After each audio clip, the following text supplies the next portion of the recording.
que eu gostaria de ressaltar, né?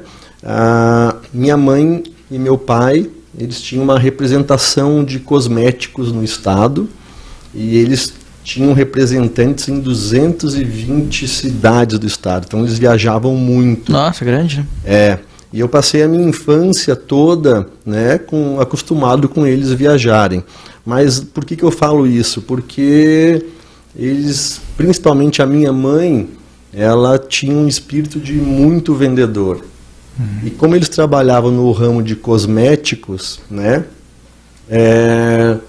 eu aprendi naturalmente a começar a vender. Então, desde cedo aprendeu a vender.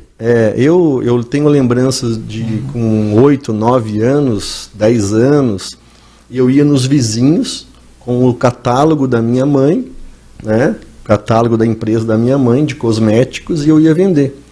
Naquela época em que o mundo não tinha mimimi, em que a criança podia fazer isso, bem né? Diferente. Eu era criança, né? Mas eram outros tempos, obviamente, não estamos aqui para julgar, mas aquilo ali me incentivou já a eu ter relacionamento com as pessoas, a eu aprender a vender.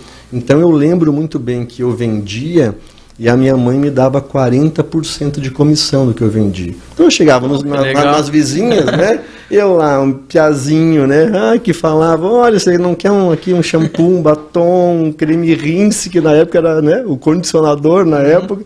E aí as vizinhas, claro, não, vou comprar sim, vou comprar e tal, não sei o que lá.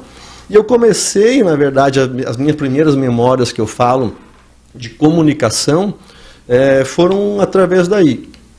E por outro lado, o meu pai, ele sempre era um cara muito sociável. Aonde ele estava, tinha no mínimo aí 10 pessoas em torno dele. Então ele também era um bom comunicador.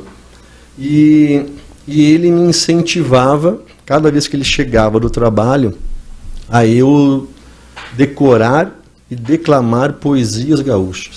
Nossa! E aí... É que lá em Lages tem uma tradição cultura. assim, né? Uma cultura. Lá colonizados, né, por muitos gaúchos, a cidade, né? E, então já vinha dessa cultura e ele me levava na televisão para eu declamar poesias gaúchas. Eu tinha 7 anos, 8 anos. Nossa, na televisão já. E aí ele sempre, quando saía do trabalho dele 6h30, me levava sempre naquele barzinho lá, né? Chegava na quinta, sexta-feira, me levava no boteco da esquina. Ele gostava no boteco, então? Sempre, né? E para fazer aquele happy hour, que também a criança podia ir, né? Hoje já não pode mais. Bem diferente. Mas ele botava eu num banquinho e eu declamava poesia, e daí naquela época não era real, era cruzeiro, cara. Eu ganhava 1 cruzeiro, 5 cruzeiros, 10 cruzeiros. Então, a partir daí, eu falo isso porque isso é importante, o estímulo na vida das crianças. Eram outros tempos, né? Hoje a gente tem que estimular as crianças de uma outra forma que a gente sabe. Mas, a partir daí, nasceu o meu espírito de venda de relacionamento, que eu acho, né? Relembrando dessas histórias. Legal. Bom... Pode falar. Em cima disso, Giovanni, que eu vou te interromper aqui pra gente fazer umas perguntas, né? O Melo também. Legal. Mas em cima disso, o que dá pra gente pegar? Quanto que é importante a gente aprender a vender desde cedo, né? Tu acha que isso fez a diferença na tua história toda? Tu aprender a vender, a se relacionar desde cedo? Cara, eu acho total isso, sabe? Porque meus pais foram fundamentais para mim.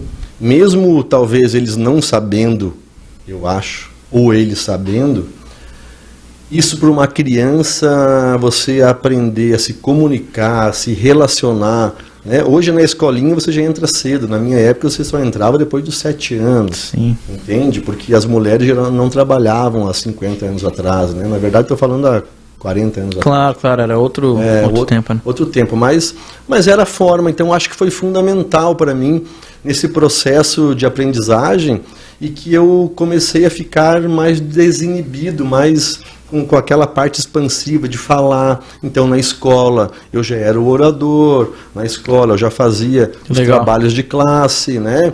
E fui também tendo um espírito de liderança. E isso, né, claro, passa um filme na minha cabeça. E eu falo isso porque eu tenho muitos alunos que fazem pós-graduação e eles são tímidos. Então não é culpa nossa de ser tímido ou ser